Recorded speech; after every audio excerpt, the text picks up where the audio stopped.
I was hired by the government to torture suspects. Something went terribly wrong. The screaming in the hall echoed and distorted as new voices joined in. Sometimes the subjects screamed so loud and for so long, they ripped their vocal cords apart or would start spewing blood from torn capillaries in their throats.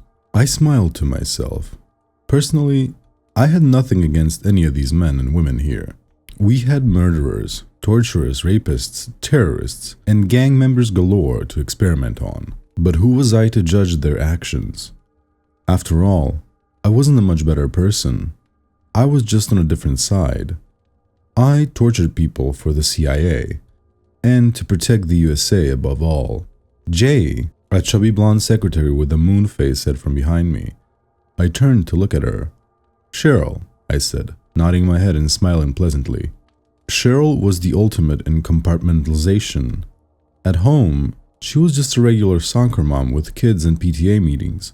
Here, she was an efficient bureaucrat for a secret black ops project that regularly tortured people, sometimes even to death. She kept each part of her life separate and never seemed bothered by switching from one to the other. Her help had likely prevented dozens of terrorist attacks and kidnappings across the globe. The screaming was almost deafening now, so I pulled her by her arm and we headed towards a nearby break room, where I poured myself a cup of coffee and lit a cigarette. "So I have good news," she said cheerily, smiling a fake, sweet smile at me. "Your new method of enhanced interrogation has a 95% success rate." "A 95?" I exclaimed, elated. "That's higher than waterboarding or sensory deprivation or anything else. Actually, that's exponentially higher." The new method of enhanced interrogation, a euphemism for torture, involved a drug called salvia divinorum. We would extract the main psychoactive chemical from it, which was called salvinorin A, and run an IV drip into the subjects. Normally, salvia was smoked and created intense dysphoric hallucinations that rapidly faded after a few minutes. But by running an IV drip of the drug, we could keep the subject drugged in a nightmare horror state for days or weeks. Their minds would start to snap after weeks straight of the drug, however. At times, we would combine the effects of the drug with sensory deprivation or waterboarding on the most hardened subjects. Being a scientific man myself, I had tried a single IV syringe of salvinorin A, so that I would know what the subjects were going through. Just that one dose was immensely horrible. I saw myself getting cut up into 5 pieces, the room falling apart. The fake plastic plants decorating my office started talking to me and mocking me with sarcastic movements. It was an incredibly uncomfortable and disorienting experience for the 3 or 4 minutes that it lasted, and I could see why the most psychopathic killer would start to crack after days straight of living in the constant nightmarish world. Cheryl held out a folder to me, a top secret label and CIA insignia embedded into the front of it. I frowned and took it. "What's this?" I asked, opening it up. "You are being moved," she said, putting her hands up.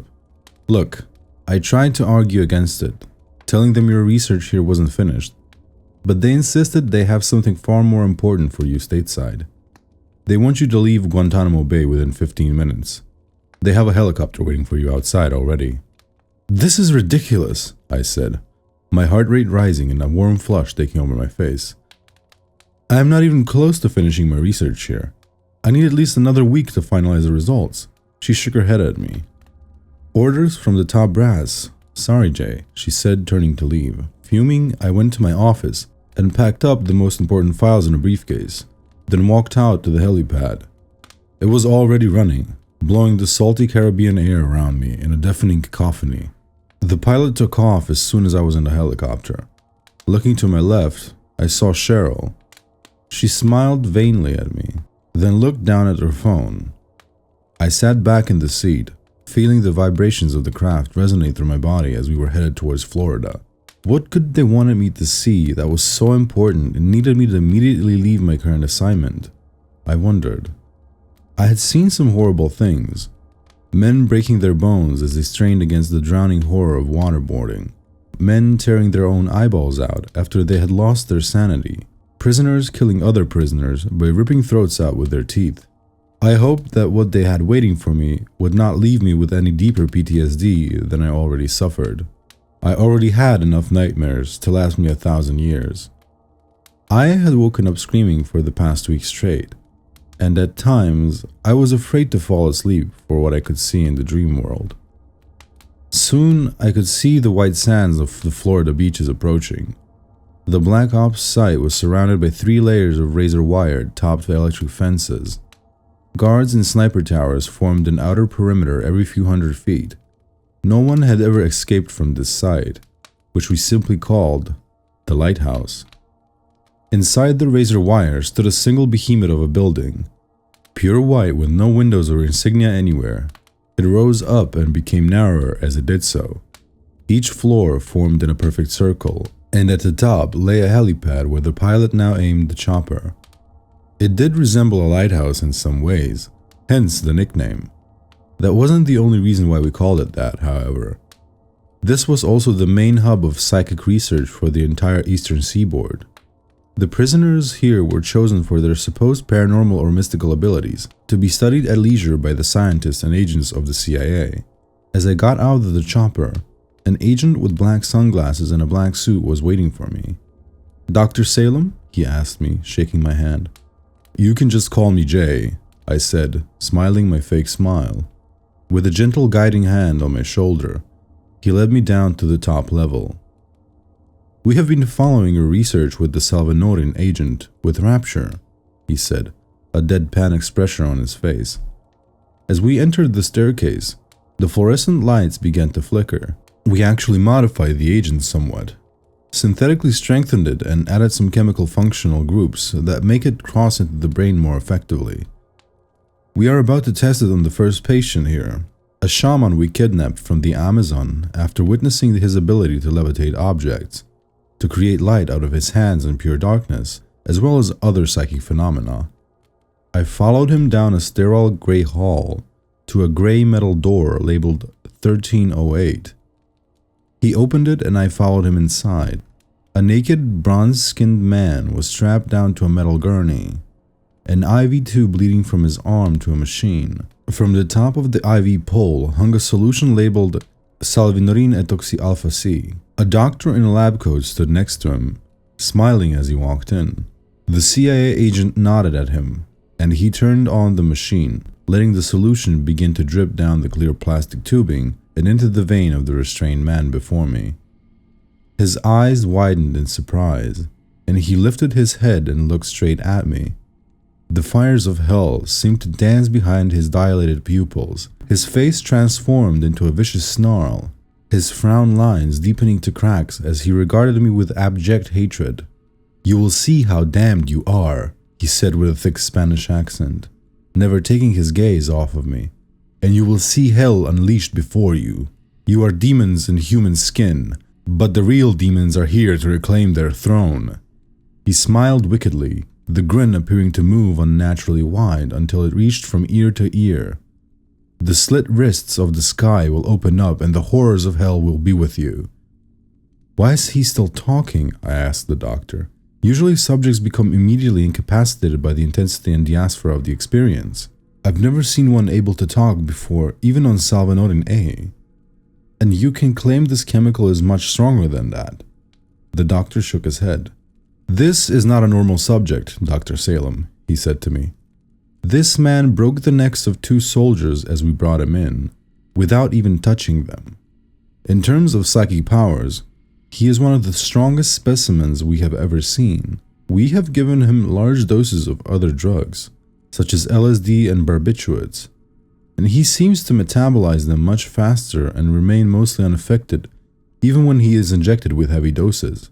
I looked back at the shaman and immediately realized something was immensely wrong. Where there had been a white wall behind me, there now stood a fiery red hallway that seemed to extend for 1,000 feet. His gaze had left me and now stared into the back of the room. A massive metal door that looked hundreds of feet tall stood there. With a shriek of metal, it began to slide open slowly. "That door hasn't opened for 100,000 years, the shaman said, his voice rising with a mixture of euphoria and rage. "But I have opened it for you now." Smoke and fire poured forward from the door as dozens of blackened, grasping hands grasped it, trying to push it forwards faster. The mammoth weight of it held them in a few seconds longer, but as more and more hands joined in, it started to fly open, then smashed into the wall with a deafening roar, like a gunshot going off. I turned to run then, but found the door behind me locked. I ran to it, trying to open the knob or turn the deadbolt, but it felt like I was fighting against a solid metal wall. Looking back behind me, I saw the first of the beings had reached the end of the hellish entryway and reached the CIA agent and the doctor. The beings that ran into our room had blackened, sizzling skin, smoke still billowing behind them. They had no clothes, but only burnt flesh. Their eyes glowed red, their hair all gone from the constant fires they lived in, and they began to rip the CIA agent and doctor apart with their bare hands. They tore off their skin, leaving blackened marks as they flayed them with sheer brute strength, licking the blood of their hands with sighs of pleasure.